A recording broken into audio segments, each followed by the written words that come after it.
Hello အားလုံးပဲမင်္ဂလာပါဒီနေ့ကေစင်ဖတ်ပြပေးမယ်စာစစ်စာကုန်းလေးကတော့စာဖတ်ဝါသနာပဲဖြစ်ပါတယ်ဆရာကြီးဦးသိန်းနိုင်ဂုံတူဦးသိန်းနိုင်စာအုပ်ထဲကနေ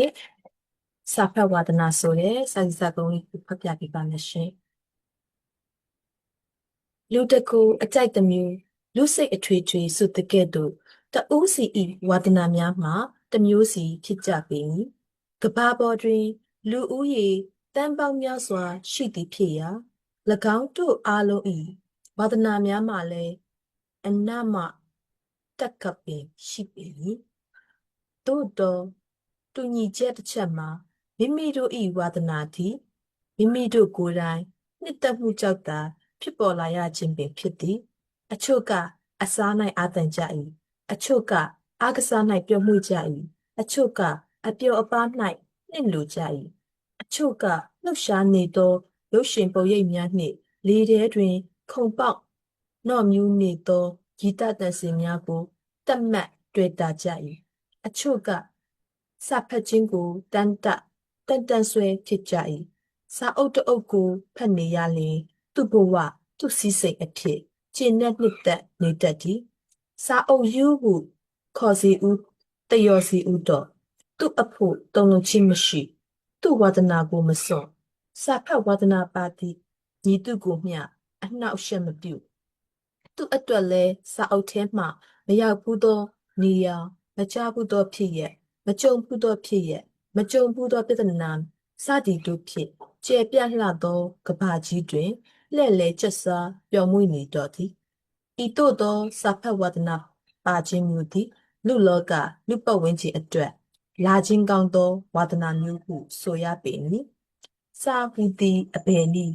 လူတို့၏စကားတန်ကိုအခရာတင်ကေတပြု၍မှတ်တမ်းတင်ထားသောအရာဖြစ်သည်စာသည်လူသားတို့၏တည်ထွင်မှုများတွင်အရေးပါအရာရောက်သောအခန်းကဏ္ဍမှပါဝင်ပါသည်လူနှင့်တရိษံခြားနာမှုတရိษံတို့ထက်လူတို့ကတာလွန်မှုတင်ကေတသည်စာဖြစ်သည်လူသားတို့တည်ထွင်ထားသောစာကြောင့်မှုံဝါးနေသောအတိတ်ကာလကိုပြပြပြပြင်းမြင်နိုင်သည်မျက်မှောက်ကပ္ပရေးရာများကိုလည်းခဏချင်းသိနိုင်သည်စာတွင်အသေးဆုံးအတချောင်းအကြောင်းမှသည်အတိုးသက်ဆုံးသိပ္ပံပညာဖြစ်သည့်ဒုံပြန်အကြောင်းကိုအားလုံးမှတ်တမ်းတင်ပြီးဖြစ်သည်စာနှင့်ကင်း၍ကြော်ကြားသူဟူ၍မရှိစာနှင့်ကင်း၍တိုးတက်သောသိပ္ပံပညာဟူ၍မရှိလူတဦးချင်းမှသည်ကဘာကြီးတစ်ခုလုံးသည်စာနှင့်ကင်း၍ရက်တည်ခွင့်မရှိထို့သောဖြစ်လျင်စာပေဟူသောတောင်တွတ်မှမြစ်ဖျားဖျားခံမှသာလျှင်လူအဖွဲ့အစည်းအတွန့်ရှည်တည်တံ့ရေးဟူသောမြစ်စည်းကြောင်းသည်ကောင်းမွန်စွာစီးဆင်းနိုင်ပေမည်ဤသို့အကျိုးများစွာပေးသောမနောမယပဒံများကဲ့သို့လိုအင်ဆန္ဒတို့ကိုဖြည့်စွမ်းပေးနိုင်သောစာကိုဆွဲမြဲစွာဖတ်ခြင်းသည်ကောင်းသောဝါဒနာကောင်းသောအလေးအထသာဖြစ်သည်စာဖတ်ဝါဒနာသည်အခြားသောဝါဒနာနှင့်မတူအပေါင်းဖော်မလို့ကုန်ကြများစွာမလို့ကျွန်ုပ်တို့မြန်မာနိုင်ငံတွင်စာဖတ်ခြင်းလျင်ပြီးအလကားဖတ်နိုင်သည်ငှား၍လည်းရနိုင်သည်စာကြည့်တိုက်မှလည်းရသည်ငွေကြေးနည်းနည်းကုန်ကြခံနိုင်လျင်စာအုပ်အငှားဆိုင်တွင်ဒုနှစ်ဒီထို့ဖြင့်စာဖတ်ဝါဒနာသည်အခြားသူများနှင့်ရှင်ပြိုင်စေရမလို့စာဖတ်သူသည်ကျေပြန့်လှသောကဘာကြီးတို့တိတ်ဆိတ်စွာတွေ့ဆုံခြင်းမျိုးဖြစ်သည်စာဖတ်ခြင်းသည်ဘဝကိုတိုးတက်စေ၏ဘဝခရီးလမ်းကိုဖြောက်ဖြူးစေ၏ရင်ဆိုင်ရသောခလုတ်ကတင်းများကိုစာပေဟူသောလက်နက်ဖြင့်တိုက်ဖြတ်နိုင်၏စာပေသည်ရေဇင်လက်နက်ပမာအစွမ်းထလှပေသည်စာဖတ်ဝါဒနာသည်ဝါဒနာပါသူကိုကောင်းကျိုးသာဖြစ်စေသည်ထို့ပြင်စာဖတ်ဝါဒနာသည်မိတ်ဆွေကောင်းကိုပေါင်းဖော်ရခြင်းနှင့်လည်းတူသည်မိတ်ဆွေကောင်းဟူသည်မိမိကိုကောင်းကျိုးပြုသည်ဒုက္ခရောက်သောအခါလက်တွဲခေါ်သည်ကောင်းရာမွန်ရာကိုညွှန်ပြသည်အောင်မြင်မှုရသောအခါဝမ်းမြောက်သည်ဤသို့သောမိတ်ဆွေကောင်းနှင့်စာပေသည်တူညီသည် ဖတ်ရှုလေ့လာသောစာပေများကစာဖတ်ဝါဒနာပါသူအားမိတ်ဆွေကောင်းကဲ့သို့ထပ်တူထပ်မျှအကျိုးပြုသည်လောကတွင်လူမိတ်ဆွေကောင်းရခဲ့၏စာအုပ်မိတ်ဆွေကောင်းကမရှာထို့ပြင်စာအုပ်မိတ်ဆွေကောင်းကိုအချိန်မရွေးတွေ့နိုင်သည်လူမိတ်ဆွေကောင်းကိုမူမိခင်ဝမ်းကြတိုက်မှထုံးဖြူဖြူအုတ်ကူစီတို့မရောက်ခင်စကြာအချိန်အတွင်းမတိုးထမင်းမတိုးဟင်းများနှင့်လိုက်လံရှာဖွေတော်လဲတွေ့ရခြင်းမှတွေ့ရပေမည်စာအုပ်စာပေသည်အမိတပွဲဂယုဏထား၍ညွန်ပြသည်အဖတပွဲလဲထိန်ကုတ်ပေသည်ဟတရရှင်ပြုံးစီသည်အပြုံးစီကိုလည်းတိုက်ကြွေတတ်သည်ဆရာကောင်းတပွဲကောင်းရာကိုလည်းညွန်ပြသည်နေမင်းပမာလည်းအလင်းရောင်ပေး၍လမ်းမမရောက်ပူညီပေးသည်လမင်းတပွဲလည်းအေးချမ်းမှုကိုပေး၍ရှင်ကြည်စေသည်ကျောင်းတရားမှသည်အကျိုးတရားတို့လည်းပို့ပေးသည်အစိုးများကိုလည်းရှောင်စီရန်လည်းထောက်ပြပေးသည်စာအုပ်စာပေများထဲမှမိမိအတွက်လိုအပ်သမျှကိုထုတ်ယူရရှိနိုင်သည်ထို့ကြောင့်မြမစာလောကမှစာအုပ်စာပေလူမိတ်ဆွေဟုဆောင်ပုတ်ပြခဲ့ခြင်းသည်ဖြစ်သည်သို့သောစာအုပ်တိုင်းသည်မိတ်ဆွေကောင်းမဟုတ်ပါချေအကြောင်းမူစာကောင်းစာမွန်ရှိတဲ့ကဲ့သို့စာပုတ်စာပြက်များလည်းရှိသည်ထို့ကြောင့်စာဖတ်ဝါဒနာအားသူများသည်စာကောင်းပေမွန်တို့ကိုယူသက်ရွေးသက်စီစစ်တတ်ပါမှလမ်းမှန်ကိုရောက်နိုင်သည်စာပုတ်စာပြက်များ၌အတိတရားကိုရှာဖွေမိပါကလမ်းမှားသို့ရောက်ကအဖက်ဆယ်မရအောင်ဘဝပြတ်သွားမည်သို့တော့ယူသက်လျင်ရေစည်းတန်မှရေစည်းတန်စင်များကိုကြားနိုင်သည်တရွက်ကြွေဒီကိုကြည့်ရမှအနိစ္စတဘောကိုတွေ့နိုင်သည်ထို့အတူပင်စာပုတ်စာပြတ်၌တတိကြီးစွာဖြင့်အတိတရားကိုခန်းစားကြည့်မည်ဆိုပါကလမ်းမကိုရှောင်နိုင်ပါသည်မိမိတို့ဘဝကိုလက်တွဲခေါ်ဆောင်၍ဖေးမှပြီးသူပေါ်လောင်ဖက်သည်စာပေတာဖြစ်ပါသည်မိတိမိတ်ဆွေစစ်မိတ်ဆွေမှန်ကမှမကူညီနိုင်စေမိဘရင်ခွင်မှတွလွတ်၍ကိုလန်းကိုလျှောက်သည့်အခါစာပေသည်နှိခိုရာအားထားရာလမ်းညွှန်ရာမိဘပင်ဖြစ်သည်စာဖတ်ဝါဒနာပါတို့သည်အတိတရားတို့ကိုစာအုပ်မျိုးစုံတို့မှရယူသင့်သည်အဟောင်းဖြစ်စေအတစ်ဖြစ်စေလေ့လာသင့်သည်များကိုလေ့လာသင့်ပေသည်စာအုပ်ကောင်းတော်လဲအတွင်း၌အဖို့တန်သောအကျိုးကျေးဇူးများကိုပေးနိုင်သည်ပမာဆိုရမူအမြင့်ဆုတ်တော်လဲရွှေထုတ်သည်များပေါ်ဝါဆိုတကဲ့သို့ရှိခြင်း၍အချွတ်စာအုပ်များကမူတစ်တော်လဲအတွင်း၌ထင်သလောက်အကျိုးပေးမည်မျှပြီးမည်စာအုပ်ဟောင်းတော်လဲအတွင်း၌အဖို့တန်သောအကျိုးကျေးဇူးများကိုပေးနိုင်သောကြောင့်ပမာဆိုရမူအမြင်ဆုတ်တော်လဲရွှေထုတ်သည်များပေါ်ဝါဆိုတကဲ့သို့ရှိခြင်းမည်စာဖတ်ဝါဒနာပါသူသည်အမျိုးမျိုးသောစာပေတို့ကိုဖတ်ရှုလေ့လာခြင်းဖြင့်ဘဝအတ္တိမျိုးစုံတို့ကိုရရှိနိုင်သည်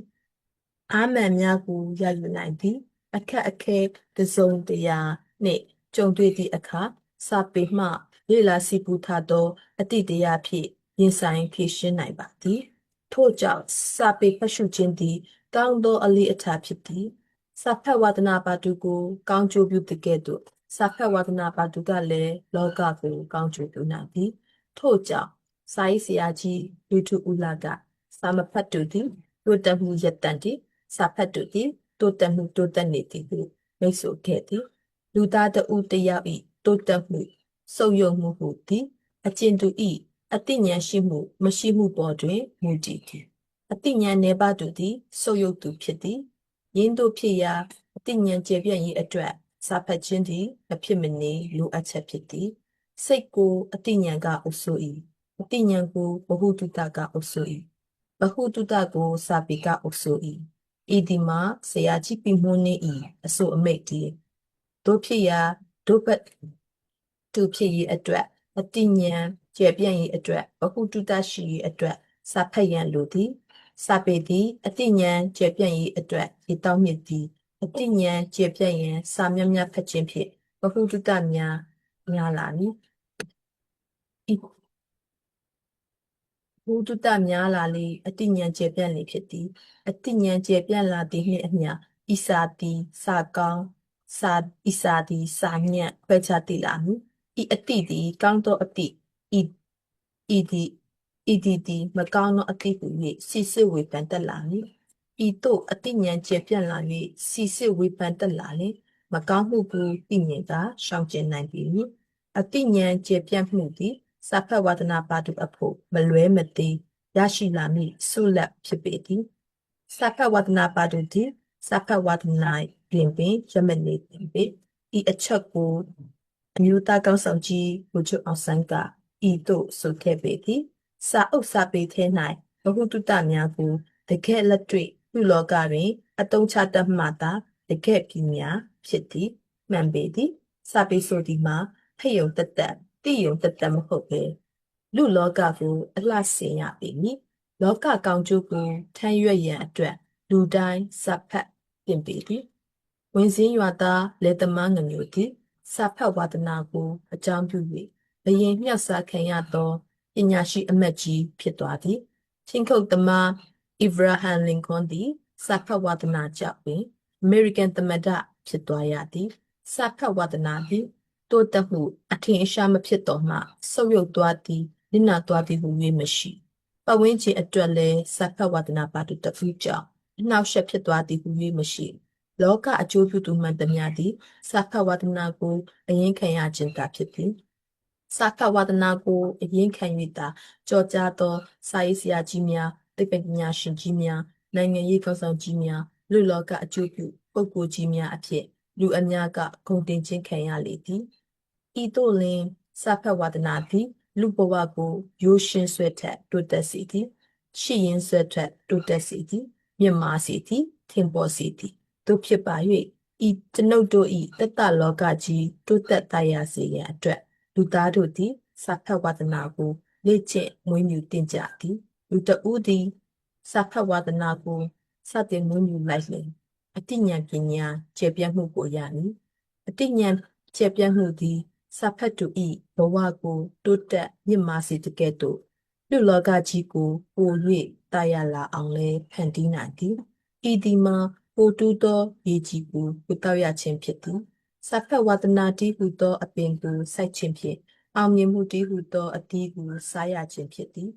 စာဖတ်ဝါဒနာသည်အမျိုးမျိုးအထွေထွေသောကျေးဇူးတို့ကိုမကုံမခန်းနိုင်အောင်ပြီးစွမ်းသည်အထူးသဖြင့်ကျောင်းသားလူငယ်များသည်စာဖတ်ဝါဒနာကိုဝေမြူတင်သည်ကျောင်းသင်ခန်းစာများသည်အသိပညာအတတ်ပညာတစ်ခုခုအတွက်အဝင်ဝတကားပေါက်များသာဖြစ်သည်တကယ်အသိပညာတကယ်အတတ်ပညာရရင်အတွက်မူကျောင်းသင်ခန်းစာအပြင်အခြားသောစာများကိုဖတ်မှသာရရှိသည်ဤသို့လင်ကျောင်းသားလူငယ်အပေါင်းသည်စာပေမှရရှိသောအသိပညာနှင့်လက်တွေ့လုပ်ကိုင်ခြင်းစသည့်နှစ်ခုကိုပေါင်းစပ်လုပ်ကိုင်လိုက်ပါကကျွန်ုပ်တို့၏အနာဂတ်မြန်မာနိုင်ငံတော်သည်နေမင်းကဲ့သို့ထွန်းလင်း၍လမင်းတပွဲအေးချမ်းကပန်းရနက်အလားမွေးပြန့်တင်းကြိုင်ပြီးနတ်ပြည်သမျှတာယာနိုင်ပေလိမ့်မည်မတူဤဟန်ဒါလေးကတော့စာဖတ်ဝါဒနာဆိုတဲ့စာစီစာကုန်းလေးပါဒီထဲမှာတော့စာအုပ်လေးတွေကိုငှားပြီးတော့ဖတ်နိုင်တယ်ဈေးပတ်စံနည်းနည်းလေးရှိရင်တော့ငှားပြီးဖတ်နိုင်တယ်လို့ရေးထားပါတယ်ဒါပေမဲ့အခုလက်ရှိနည်းပညာတွေတိုးတက်လာတာနဲ့အမျှဖုန်းကြီးရှိလာတာနဲ့အမျှဖုန်းထဲမှာလည်းအင်တာနက်ထဲမှာဆိုရှယ်မီဒီယာမှာလည်းစာတွေကိုဖတ်နိုင်တယ်လို့ပြောင်းပြီးတော့ရေးလို့ရပါတယ်ဒါကတော့အရင်တုန်းကစာအုပ်အဟောင်းလေးဆိုတော့စာအုပ်တွေငှားပြီးတော့ဖတ်လို့ရတယ်ဆိုတဲ့အကြောင်းလေးသူကထည့်ပေးထားတယ်အခုရေးမယ်ဆိုရင်ဟိုကပြောင်းရေးလို့ရပါတယ်အဲ့ဒီစာအုပ်တွေငှားပြီးတော့ဖတ်လို့ရမယ်အစားနည်းပညာခေတ်မှာဆိုရင်စာပေကိုဘယ်နေရာမှာပဲဖြစ်ဖြစ်ဘယ်အချိန်မှာပဲဖြစ်ဖြစ်မှတ်သားနိုင်တယ်ဖတ်ယူနိုင်တယ်ဆိုတဲ့အကြောင်းလေးကိုထည့်ပြီးတော့ရေးနိုင်ပါတယ်နောက်တစ်ချက်ကစာအုပ်စာပေလူမိတ်ဆွေဆိုတဲ့အတိုင်းနဲ့မိတ်ဆွေကောင်းဖြစ်တဲ့ပြီးတော့စာပေတွေပဲဖြစ်ဖြစ်စာအုပ်တွေပဲဖြစ်ဖြစ်ဘလောက်ပဲဟောင်းအမြဲတမ်းတန်ဖိုးရှိနေတဲ့ကိုဘဝအတွက်အမြဲတမ်းတန်ဖိုးရှိနေတဲ့ဆိုတာလေးပါထည့်ပြီးတော့ရေးတယ်ပါတယ်စာစီစာကုန်းရေးမယ်ဆိုရင်ဒီထက်အကုန်လုံးကို သူများရေးထားတဲ့စာအကုန်